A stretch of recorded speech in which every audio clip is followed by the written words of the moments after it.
start, the RBI's Monetary Policy Committee has expectedly yet again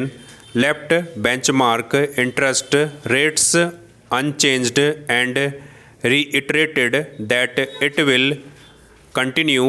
with its accommodative stance, at least into the next fiscal year, in order to secure a sustained economic recovery. The central bank's rate setting panel has reasoned that while there are promising signs in the welter of data that it has looked at,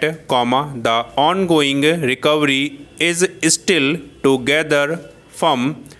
traction, making it crucial to provide continued policy support for restoring growth. The sharp declaration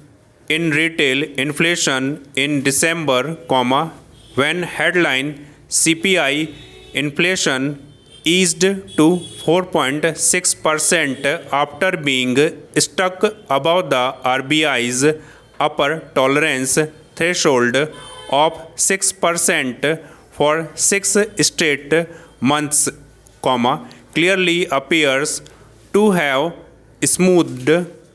the blow for the 6 members of the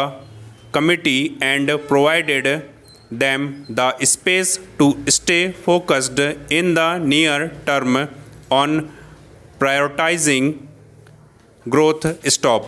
The rollout of the COVID-19 vaccination program, as well as the union budget's proposals to give a boost to infrastructure, and innovation and research, among other things, have been recognized as factors likely to restore confidence and lend a fillip to the growth momentum,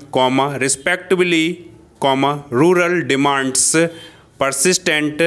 resilience is what the MPC sees undergirding the demand recovery, added, in its view, by good prospects for agriculture. And here, while overall Rabi sowing has been 2.9% higher year on year as on January 29, the farmers' agitation involving cultivators from key crop growing states including Punjab, Haryana and UP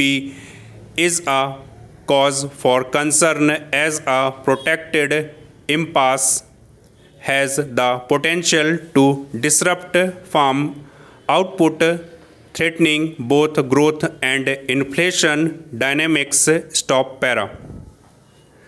The central bank has also understandably sought to privilege its role as the government's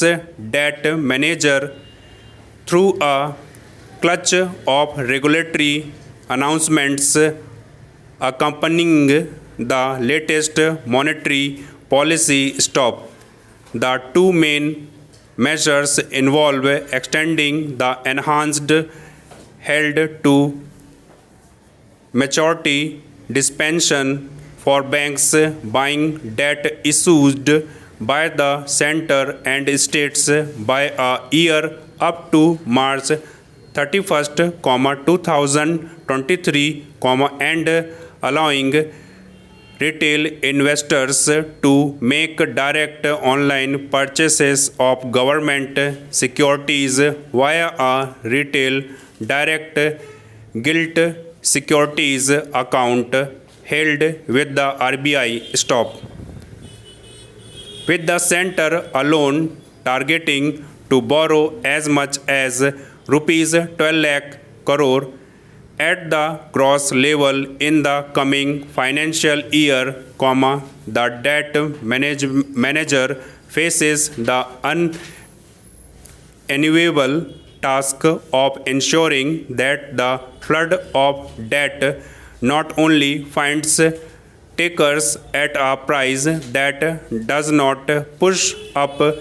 borrowing costs for the rest of the real economy, but also of trying and preventing it from crowding out demand for private investment credit stop.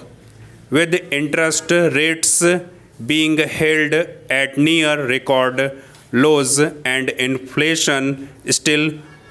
persisting above the RBI's benchmark repo rate 4%, resulting in negative real returns for savers, the RBI can ill afford to drop its guard on vigilance over prices stop.